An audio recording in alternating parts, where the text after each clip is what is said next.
Hello నా మీ పేరు? కళ్యాణ్ అన్న. కళ్యాణ్. యా, నా తెలంగాణలో కాంగ్రెస్ పరిపాలన ఎలా అనిపిస్తుంది అన్న ఇప్పుడు ప్రెసెంట్? బాగానే ఉందన్న. బాగానే ఉంది.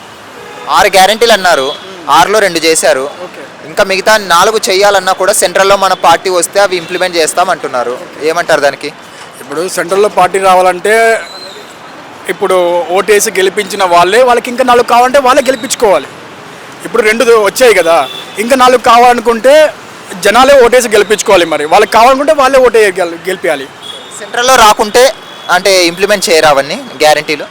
చేస్తారు కానీ కొంచెం లేట్ అవుతుంది. ఇప్పుడు ఇంట్లో ఒక ఫాదర్ ఉన్నప్పుడు కొడుకు సంపాదిస్తుండు, ఫాదర్ సంపాదిస్తుండు, వాళ్ళిద్దరి బడ్జెట్ కలిపితేనే ఒక మెస్ ప్రైజ్ అవుతుంది. కానీ ఫాదర్ ఆగిపోయినప్పుడు ఒక కొడుకు మాత్రం సంపాదించిన మాత్రం ఎంత ఖర్చు పెడతాడు? అలాంటి ఒక లాజిక్ కూడా ఆలోచించండి మీరు కూడా. ఈ 6 గ్యారెంటీలు ఏవైతే ఉన్నాయో దాన్ని ఇంప్లిమెంట్ చేయాలంటే రాష్ట్ర బడ్జెట్ కూడా సరిపోదు, డబ్బులు ఇంకా ఎక్కువ అవుతాయి. మరి సోర్స్ ఎలా, ఇన్కమ్ సోర్స్?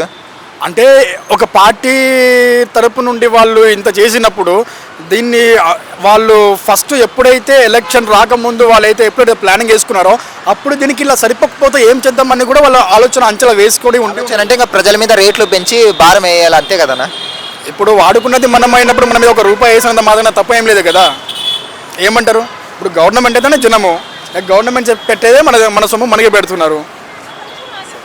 అంటే దీనివల్ల ప్రజలు సోమరులు అవుతున్నారు, ఊరికే ప్రతి ఒక్కటి స్కీమ్లు ఇలా ఫ్రీగా ఉచితంగా ఇవ్వడం వల్లనే. ఇప్పటికీ ఇంకా ప్రజలు గవర్నమెంట్ మీద డిపెండ్ అయ్యి బతకాలా? అంటే ఇప్పుడు మీరే స్కీమ్లు ఉచితంగా ఇస్తున్నారు అంటున్నారు, ఇందాక మీరే ఏమంటున్నారు అదంతా జనాల మీద పడుతుందంటే జనాలు కష్టపడి కట్టేదే ట్యాక్స్, ఆ ట్యాక్స్ నుండి మళ్ళీ నాకే ఇస్తున్నావు. స్కీములు ఊరికే ఇచ్చే బదులు ఇంటికి వచ్చి ఉద్యోగం ఇస్తే సరిపోతుంది కదా.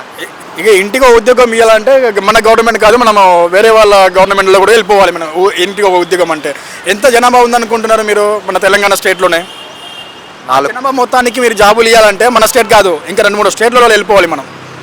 సో దాన్ని కూడా ఇంటికి ఒక ఉద్యోగం అనుకుంటే కష్టం బ్రో.